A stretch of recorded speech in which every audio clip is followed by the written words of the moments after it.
তা বাবা, তুমি কি কাজ করো? কাজ নয় আন্টি, আমি ব্যবসা করি। ব্যবসা করো? তা কি ব্যবসা করো বাবা? আন্টি, আমার দুটো ছাগলের ফ্যাক্টরি আছে, আমি ছাগলের ব্যবসা করি। ও আচ্ছা বাবা, আমরা তো খুব গরিব মানুষ, তুমি আমার মেয়েকে বিয়ে করতে রাজি হবে তো? আরে এসব কি বলছেন আঙ্কেল, আমি তো অলরেডি রাজি হয়েই গেছি। আপনার এত সুন্দরী মেয়ে, রাজি না হয়ে থাকতে পারি? আচ্ছা ঠিক আছে, এক কাজ করুন তো, আপনারা যেহেতু গরিব, আমার কোনো যৌতুক লাগবে না। বাহ বাবা, তুমি খুব ভালো ছিলে। তা বলছি বাবা, তোমার যদি আমার মেয়েকে কিছু জিজ্ঞাসা করার থাকে তাহলে তুমি জিজ্ঞাসা করতে পারো। না না আন্টি, তেমন কিছু প্রশ্ন নেই আমার, তবে ছোট্ট একটা প্রশ্ন আছে। তুমি করেই বলছি আপনার মেয়েকে, বলছি তুমি কি কাজ করো? কি আর করব, ওই লোকের বাড়িতে থালা বাসন মাজি। কেন তোমাদের বাড়িতে থালা বাসন নেই? তুমি লোকের বাড়িতে গিয়ে থালা বাসন মাজো?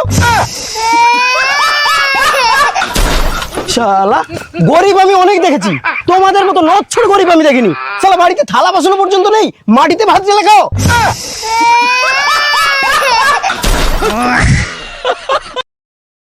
Download ShareChat.